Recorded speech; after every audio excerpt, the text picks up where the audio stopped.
हर खबर पर होगी आपकी पकड़। डाउनलोड कीजिए एबीपी लाइव ऐप। चीन के वुहान शहर से शुरू हुआ नोवल कोरोना वायरस का कहर पूरी दुनिया में चिंता का सबब बनता जा रहा है। हमारे साथ बातचीत करने के लिए हैं पूर्व राजनयिक विदेश मंत्रालय में सेक्रेटरी ईस्ट भी रहे अनिल वाधवा। वाधवा साहब, जिस तरीके से ये कोरोना वायरस फैला और उसके बाद आप तो इटली में एम्बेसडर भी रहे हैं, चीन के बाद इटली जो है वो एक नया एपिसेंटर बन रहा है। आखिर ऐसी क्या कारण है कि चाइना और इटली काफी दूर हैं, लेकिन अचानक से इटली के अंदर जो केसेस हैं वो बहुत ज्यादा नजर आ रहे हैं? उसके दो तीन कारण हैं। एक तो इटली का जो ड्राइव रहा है टूरिज्म के तहत चाइना में, पिछले 2-3 साल से चाइना के ऊपर बहुत कंसंट्रेशन रही है। और अगर आप इटालियन एयरपोर्ट्स पे जाएं तो आप चाइनीज़ में जो अनाउंसमेंट्स होती हैं वो दर्शाती हैं कि कितना चाइनीज़ इंटरेस्ट इटली में बढ़ गया है। उनका जो मेन फोकस है चाइनीज़ टूरिस्ट का वो मिलान एरिया में है और रोम में है, और कुछ टूरिस्ट जो हैं वो साउथ में भी जाते हैं, नेपल्स वगैरह।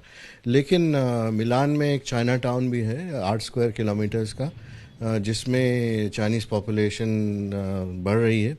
और उसके साथ साथ एक प्राटो करके एक टाउन है जो टेक्सटाइल टाउन है उसी एरिया में, जहाँ पर 70% जो बिजनेसेस हैं वो आजकल चाइनीज़ ने अक्वायर कर लिए हैं। तो उसकी वजह से जो टूरिज़्म है और जो बिज़नेस ट्रैवल है बिटवीन इटली एंड चाइना वो बहुत बढ़ गया है। और एक फोकस जो इटली ने दिया है चाइना को टूरिज़्म बढ़ाने के लिए, उसमें जैसे चाइनीज़ पुलिस भी उनके साथ काम करती है, ट्रैफिक पुलिस, और उसके साथ साथ जो गाइड्स हैं वो भी चाइना से आते हैं। तो इस तरह से चाइनीज़ टूरिस्ट के लिए ये सहूलियत जो है वो बढ़ती जा रही है इटली में।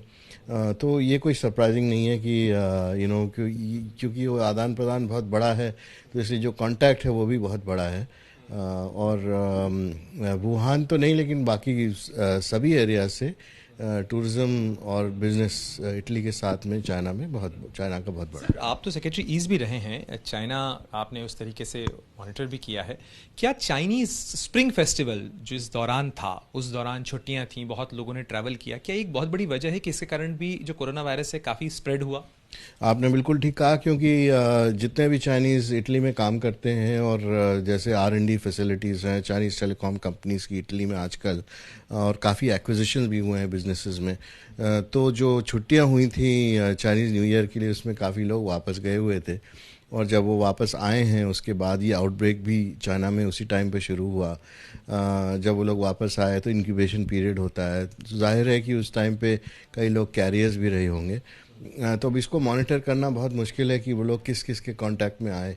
उसके बाद जो इटालियंस बाहर गए हैं वहाँ से ऑब्वियसली वो भी कांटेक्ट में रहे होंगे। आपने देखा कि 14 इटालियन जो इंडिया में आए ग्रुप में, वो सभी इन्फेक्टेड थे। इंक्यूबेशन पीरियड बहुत लंबा होता है, दो हफ्ते से ज़्यादा। तो उसमें पता नहीं चलता कि कहाँ से कब ये फ्लेयर अप हो जाए। लेकिन सर, इटली के साथ साथ जैसे हमने देखा कि जिन कंट्रीज़ के भी लाइव जो टूरिस्ट कॉन्टैक्ट थे, जहाँ पे ट्रैवलर काफ़ी फ्रीक्वेंट था, वहाँ ये आउटब्रेक ज़्यादा नज़र आया। चाहे इटली का आपने जिक्र किया, ईरान के अंदर भी कुछ ऐसी ही स्थिति है। भारत में भी चाइनीज़ टूरिस्ट काफ़ी आता है, लेकिन हमारे यहाँ पे हम इसको काफ़ी कंटेन या कर्ब करने में कामयाब रहे। अगर आप ईरान का केस लें तो वहाँ भी चाइनीज़ प्रेजेंस काफ़ी बड़ी है। वो इसलिए क्योंकि आपने देखा होगा कि पिछले कुछ सालों में जो सैंक्शन लगी हैं यूनाइटेड स्टेट्स की और वेस्टर्न कंट्रीज़ का आना जाना कम हुआ है, तो चाइनीज़ की प्रेजेंस वहाँ पे बढ़ गई है। जॉइंट वेंचर्स में और इंडस्ट्रियल कंस्ट्रक्शन में और ऑटोमोबाइल इंडस्ट्री में और भी दूसरे जो इंडस्ट्रीज़ हैं उसमें चाइनीज़ प्रेजेंस काफ़ी बढ़ी है। तो उसकी वजह से चाइनीज़ प्रेजेंस वहाँ पर ऑब्वियसली जब चाइनीज़ न्यू ईयर ख़त्म हुआ तो आना जाना लगा रहा। तो सडनली हमने देखा कि ईरान में भी केसेस काफ़ी फ्लेयर अप हुए हैं। और भारत का जहाँ तक सवाल है, भारत ने काफ़ी जल्दी कुछ कदम उठाए, जिसके तहत जब टूरिस्ट चाइना से आ रहे थे और ई वीज़ा हमने कैंसिल किया, स्क्रीनिंग शुरू करी, उसके बाद सिंगापुर के लिए शुरू हुआ, हांगकांग के लिए शुरू हुआ। इसी तरह अब काफ़ी देश इस लिस्ट में आ गए हैं। और अब तो जहाँ से भी टूरिस्ट आ रहे हैं वो बाय एंड लार्ज स्क्रीन हो रहे हैं। तो जो कदम इंडिया में ने उठाए हैं शुरू में, मेरे ख्याल से वो काफ़ी हद तक इसको कंटेन करने में इंडिया की कोशिश ठीक थी।